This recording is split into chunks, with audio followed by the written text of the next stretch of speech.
hari icyaha nacyo kiri kwaduka cya sextortion, ni ukuvuga ngo ni ugukangisha gushyira amafoto y'ubwambure bw'umuntu cyangwa se asambana ku mbuga nkoranyambaga akagira ibyo amutegeka. Mu mategeko tubyita gukangisha gusebanya cyangwa se blackmailing cyangwa se chantage. None uko gukangisha gusebanya, noneho sextortion yo no gukangisha gusebanya hakoreshejwe amafoto y'umuntu yambaye ubusa cyangwa se asambana. Iki ni icyaha kiganje mu rubyiruko ariko birigenda bigaragara no mu bakuze.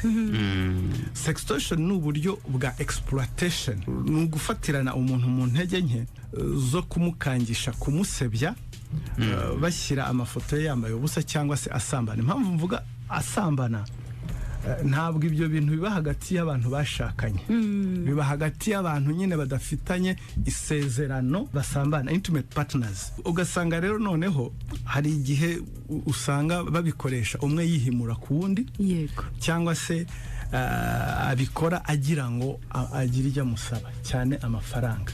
Urugero rero watanze, ese wa mu girlfriend wawe wavugagaho mu Bubiligi, wa girlfriend wawe wavugagaho mu Bubiligi wohereje ya mafoto ni mushwana, uziyo mushwanye uko bigenda. Ni kese ngiye kubaha imibare myinshi hano. Agira ryo akavuga ati jewe uranyanga n'umwanya wantekere, reka nze nkwereke. Yego, agatangira tikereka wemeye ko dusubirana, nitudasubirana ndayashyira hanze, nawe wakwireba ukuntu uzwi hano. Avuga ati kambayeho kabisa, ndasebye. Ese ubwo umuntu bigenze gutyo akora iki? Aho nari kuhagera maze wenda kubaha imibare turebe icyo twakora. Yego, ntimugire ngo ibi bintu ni ibintu biri kuvuga gusa, ni ibyaha twakira. Mu myaka 5 kuva 2019 2023 twakiriye amakese 46, aho muri 2019 yari amakese 3, 2020 amakese 8, 2021 12, 2022 aba amakese 8, 2023 aba amakese 15. Ibyo byose ni ibijyanye n'amafoto. Ni ukuvuga ngo wa muntu wakundanaga na kanaka akajya amukangisha ibyo ngibyo. Noneho rero basaba iki, bitangira bite? Usanga amusaba amafaranga, nutampa amafaranga ndashyira amafoto yawe hanze, kumusaba ko bongera kujya bakora ibyo bikorwa by'ubusambanyi, cyangwa se kumusaba ko muhandi mafoto, cyangwa se kumusaba ko agira ikindi kintu akora. Aha rero turi kuvuga ku mbuga nkoranyambaga niho byeze. Bitangira umuntu agufollowing kuri Instagram, nka Instagram yawe umuntu akagutangira agufollowing, witaga follow, yangiza agakurikira akubwira ukuntu aba interese n'amafoto yawe. Ariko nawe ubwo ngubwo arashaka kugufata ku buryo ubona ko nawe ibintu ukora hari abantu babyemera. Akarashaka noneho hajyaho kukwereka ko akwiyenteresaho ibintu ukora cyane, hariho n'utangira kukubwira ukuntu mwabibyaza umusaruro, noneho agashaka kukubikamo icyizere, building trust. Iyo umaze kumwizera ko ari umuntu muvugana, aba yamuteye imitoma bitewe n'iki n'ubuzima bwawe, aragenda akiga, akagustokinga, akamenya ubuzima ubayeho. Umuntu ararakara agashyiraho, yatongana ni agashyiraho, yabagiye muri restaurant, byose urabizi ko nta buzima bw'ibanga bukibaho bw'abantu b'iki gihe. Sinzi icyabateye. Ugasanga umuntu rero kugira ngo againing trust yawe arakubwira amagambo meza. Hari imvugo mu Giswahili bavuga ngo maneno matamu amemtoa nyoka kwa shimo. No kuvuga ngo amagambo meza yakuye inzoka mu mwobo barayica. No kuvuga ngo nawe bagutera amagambo ukageraho igikurikira arakubwira ati nyohereza agafoto kawe, kandi ntabire kandi waramwizeye. Abanza mwamaze kumigrating, mwatangiye kugira uko mwitana, akabanza gusaba ifoto yawe yose, ubundi akazagusaba wambaye ubusa. None ibi nabyo usibye no kuba hangaha biri kuba hagati y'abantu bakundana, boyfriend na girlfriend. Nk'ibyo Rusine yahoze ngo ndagukumbuye ngo nyohereza ifoto, akayimwohereza koko. Ngo nyohereza ifoto yawe ugiye kuryama, wambaye uko wambara ugiye kuryama, undi nawe of course kayimwoherereza. Hariho abantu babazi gufotora les parties essentielles bakazohereza parties essentielles. Izo rero aho ngaho niho abamaze kukurangiza. Yego.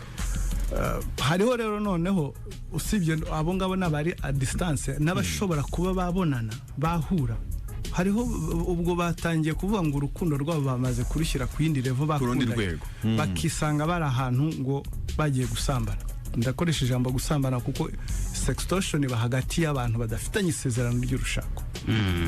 Noneho wa wundi kuko afite agenda ye aragutegereje, ugasanga aho mwapanze muhurira yamaze kamera yazipanze, yamaze kuzitegura naho kajyaho rero byarangiza hashira igihe akakubwira ati bite ko ntaguheruka, undi nawe ati no string attached, byarangiye byararangiye mvaho ati nyamara string ndayifite, rangiza akakwereza nk'ifoto imwe y'igice cyawe ugata umutwe.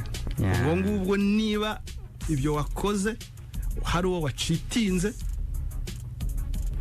ufite akazi kawe reputation, bitewe nuko sosiyete ikumva umutima ukuvamo, kubera ko uratekereza guseba, embarrassment kabisa, cyangwa reputation yawe iragiye.